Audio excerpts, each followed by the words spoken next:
Olá pessoal, estamos de volta com mais um bloco aqui de questões de processo do trabalho, aquelas dicas de sempre. Aproveita as questões para fazer revisão, fazer um pente fino, o que ficou faltando lá na teoria, o que ainda não encaixou ainda, manda dúvida para a área do aluno. Essa reta final é para a gente resolver todos esses probleminhas para você chegar perfeito na sua prova, ok? Vamos aí para a questão de número 13, ok? Questão de 2016 do 19º exame. Acompanhe a leitura comigo.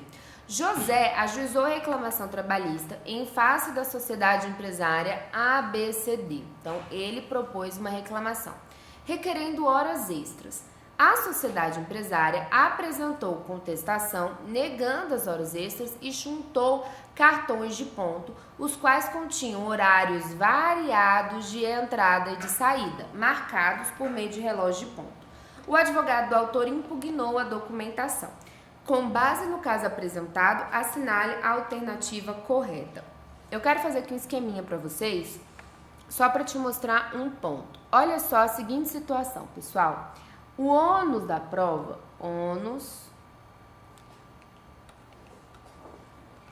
ônus da prova é um tema muito importante para você, tanto na primeira quanto na segunda fase, e aí, independentemente da área que você vai fazer.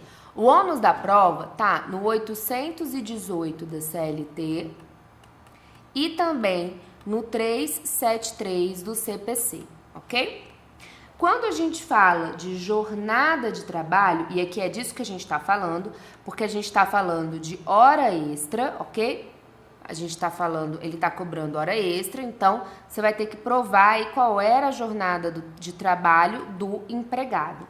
Qual é a regra? A regra é o ônus é do empregado. É o empregado quem tem o ônus de provar a sua jornada de trabalho. Então, esse ônus é do empregado, ok? Só que a gente tem aqui a súmula 338, a súmula 338 do TST, súmula importantíssima, tá? O que a gente tem nessa súmula? Nessa súmula, a gente tem a possibilidade de inversão do ônus da prova. Então, o TST entendeu o seguinte: em algumas situações, eu vou poder passar esse ônus da prova para o empregador. Então, quando que eu inverto e passo o ônus para o empregador? Duas situações. Primeira situação. Quando o empregador que tem mais de 10 empregados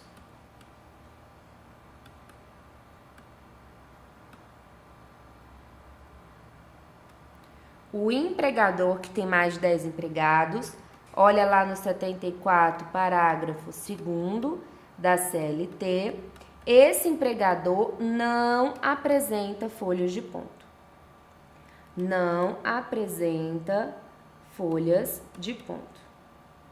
E quando o empregador, a segunda situação em que eu tenho essa inversão, é quando o empregador apresenta folha de ponto com horário uniforme. Quando o empregador apresenta folha de ponto com horário uniforme. O que é horário uniforme? Ou pode aparecer também britânico, pode aparecer assim na sua prova. É aquela folha de ponto que tá assim, ó, 7, 18, 7, 18. É aquela folha de ponto que não tem nenhuma variação. Essa folha de ponto, ela é imprestável para fins de prova. Beleza? Então, esse é o panorama que a gente tem em relação ao ônus de prova da jornada de trabalho. Coloca mais uma observação aqui, que o empregador doméstico sempre tem que fazer o registro.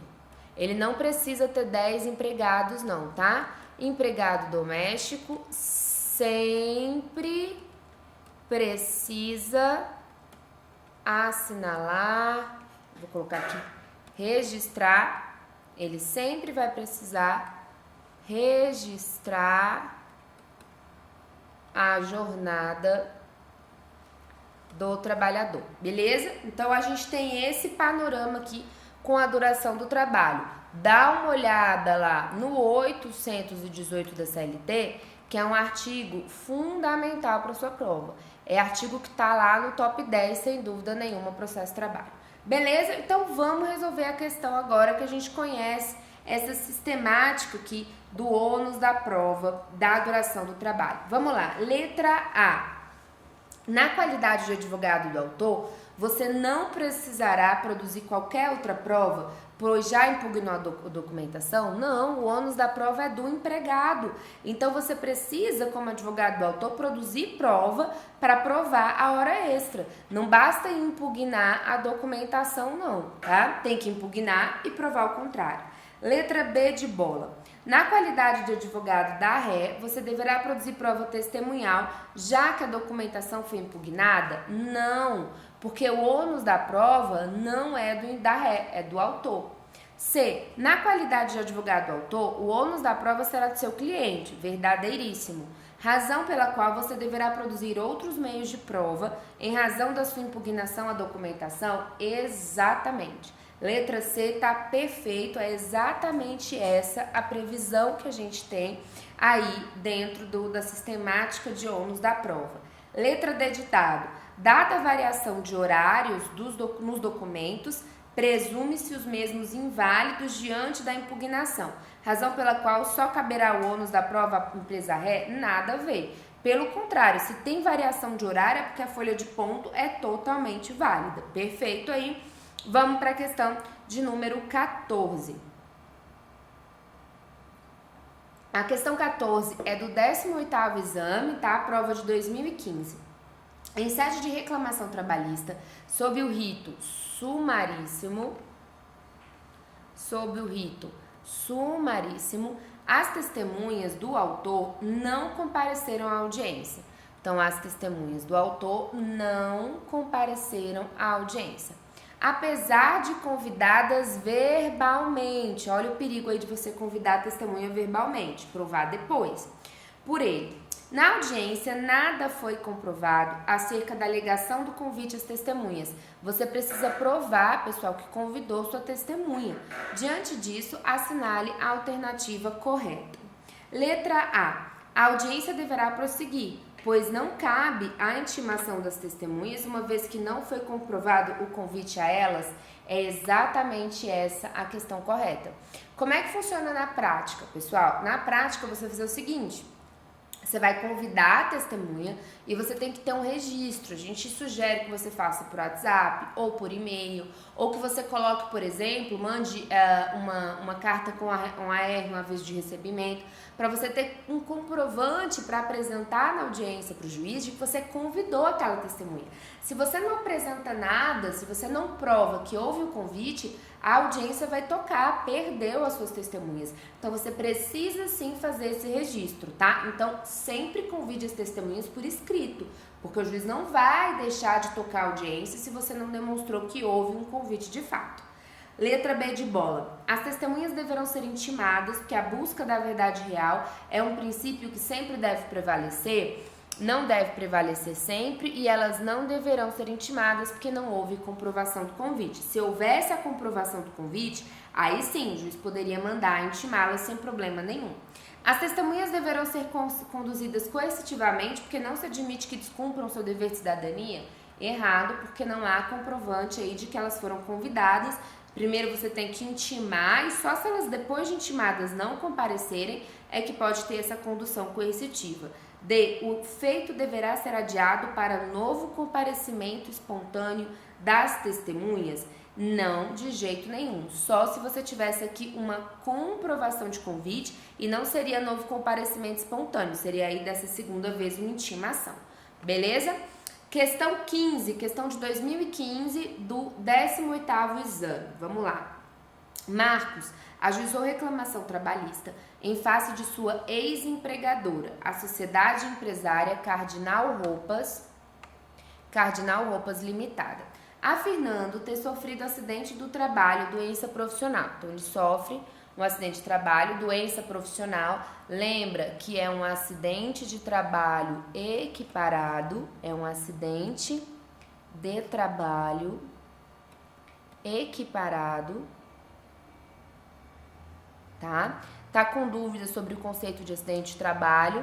Vai lá na Lei 8.213 de 91 e dá uma olhada nos artigos 18 a 21, beleza?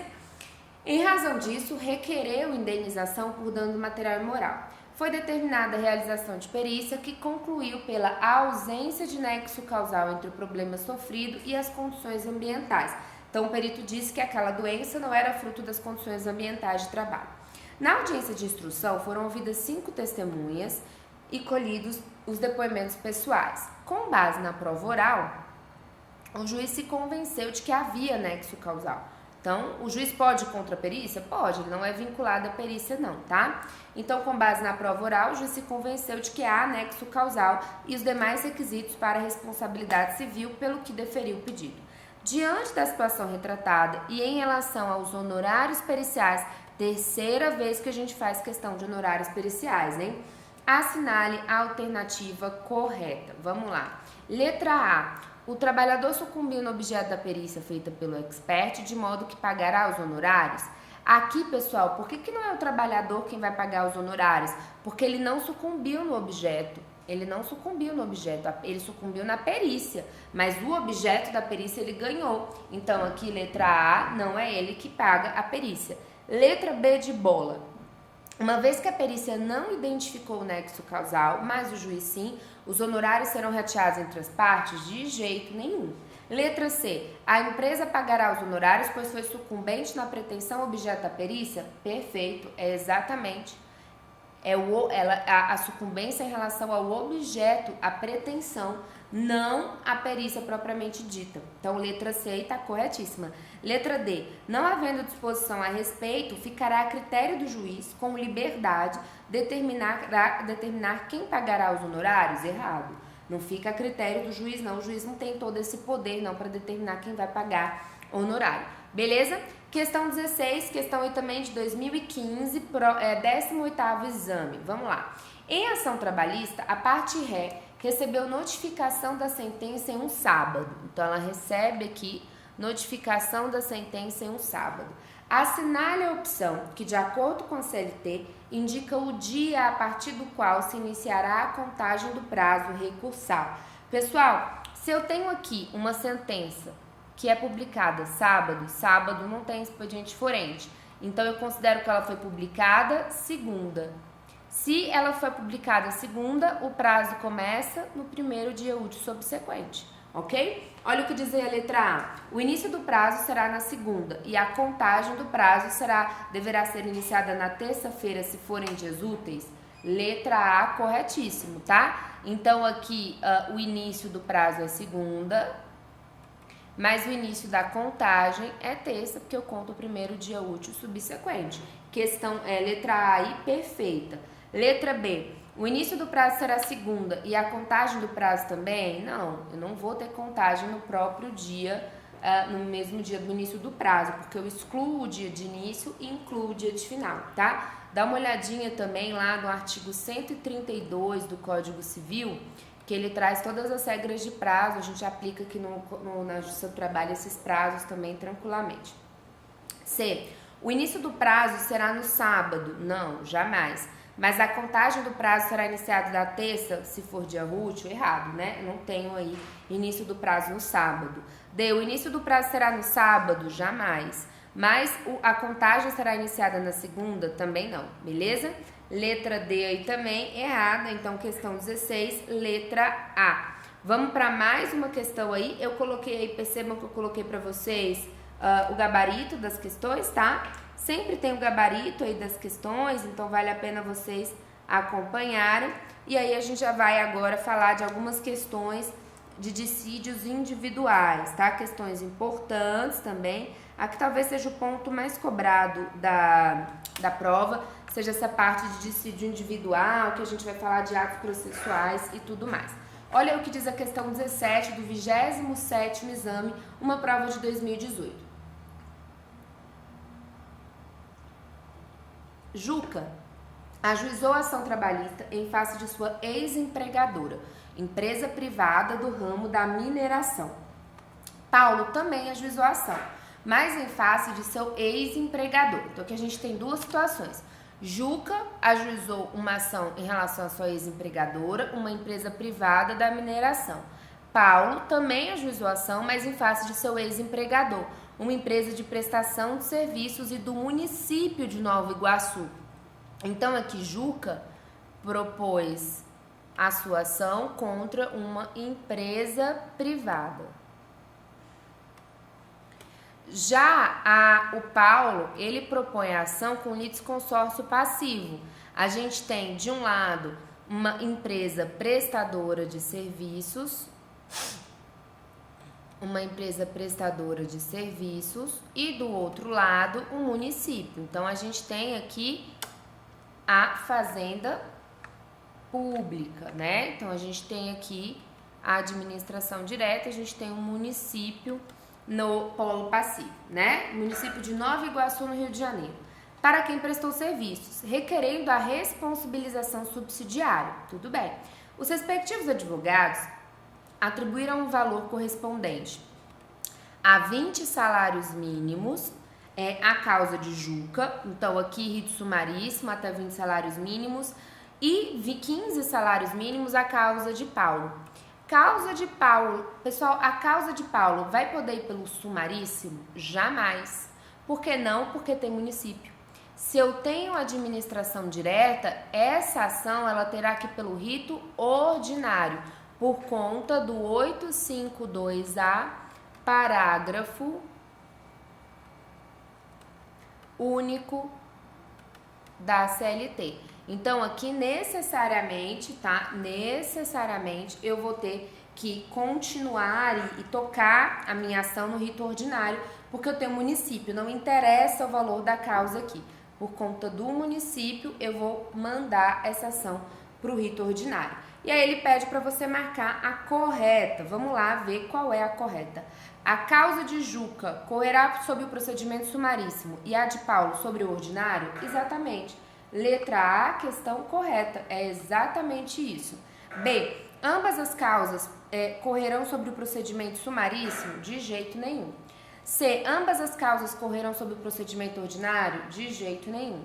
A causa de Juca correrá no procedimento sumário e a de Paulo sobre o sumaríssimo? É o contrário, né? Então, letra D aí tá errada. Questão 18, pessoal. Questão 18, 27º exame da OAB, prova de 2018. Seu escritório foi contratado pela empresa Alumínio Brilhante, então a gente está aqui pela empresa Alumínio Brilhante Limitado, para assisti-la juridicamente em uma audiência. Você foi designado para a audiência, forneceram-lhe cópia das defesas e dos documentos e afirmaram que tudo já havia se juntado aos autos do processo eletrônico. Na hora da audiência, tendo-se aberta esta, bem como os autos eletrônicos do processo, o juiz constatou que a defesa não estava nos autos, mas apenas nos documentos. Pessoal, olha que saia justa, isso acontece mais do que parece, mais do que deveria acontecer. Qual é a regra da resposta do réu no processo do trabalho? A regra é que a contestação, as exceções, a reconvenção, elas devem ser apresentadas em audiência de forma oral no prazo de 20 minutos. Essa é a regra que está lá no 847 da CLT. Mas o que a gente tem como praxe na prática forense? A parte juntar com o do processo eletrônico, juntar no PJE a contestação até ali minutos antes da audiência. Inclusive, o Conselho Superior da Justiça do Trabalho determinou que essa contestação pode ser juntada inclusive com sigilo. E aí você junta antes da audiência essa contestação lá no processo eletrônico. Se os autos forem físicos, você leva a contestação impressa e entrega para o juiz no momento da audiência. Vamos supor que você foi contratado só para fazer audiência e já te garantiram, ó, a contestação está lá juntada no processo eletrônico. Você não checa. Você chega na audiência, o juiz fala, não tem contestação aqui no processo eletrônico, não foi juntada. O que você deve fazer? fazer a contestação oral em 20 minutos. Então você tem que estar preparado, você tem que conhecer o processo. Jamais vá para uma audiência sem ler a petição inicial ou a contestação, sem saber qual é o objeto, sem saber qual é o ônus da prova do seu cliente, porque você é pego de surpresa. Às vezes, mesmo que você vá para a audiência, e às vezes alguém fala, às vezes alguém te contrata para fazer audiência, não caia nessa. De que é só chegar lá e falar que não tem acordo. Não, mas às vezes o juiz quer tirar alguma dúvida do processo. Às vezes o juiz quer saber qual era o horário de fato. Então, muito cuidado, porque você queima o seu filme na justiça do trabalho ali. E o seu trabalho é uma justiça que os advogados estão sempre, todo dia. Então, não caia nessa. Porque imagina você ser pego nessa situação de falarem pra você que, olha, a contestação já foi juntada, se chega lá não foi juntada, você tem que fazer a contestação oralmente, tem 20 minutos. Então, se você não conhece o processo, você não vai conseguir fazer, e dependendo da sua contestação, pode dar até uma revelia, porque a gente tem o princípio da eventualidade, lembra? Que você tem que impugnar de forma específica todos os pedidos. Então, você vai ter que ter essa desenvoltura de fazer a contestação oral e impugnar todos os pedidos, ok? Vamos ler os itens, vem aqui comigo. Olha o que diz aí os enunciados, né? Diante dessa situação, diante disso, né, o juiz facultou-lhe a opção de apresentar defesa. Nos exatos termos previstos na CLT, você deverá: letra A, entregar a cópia escrita que está em sua posse? Jamais, se o processo é eletrônico, não tem como entregar nada físico. B, aduzir defesa oral em 20 minutos? Perfeito, é exatamente isso que você precisa fazer. Aduzir a sua defesa oral em 20 minutos. C, requerer o adiamento da audiência para posterior entrega da defesa? Não, porque o juiz não vai, ele vai rir na sua cara. D, requerer a digitalização de sua defesa para juntada no processo? Jamais, é um ônus da parte essa juntada. Beleza? Pessoal, a gente para por aqui nosso terceiro bloco de questões em processo de trabalho e a gente já volta com mais bloco de questões. Até já!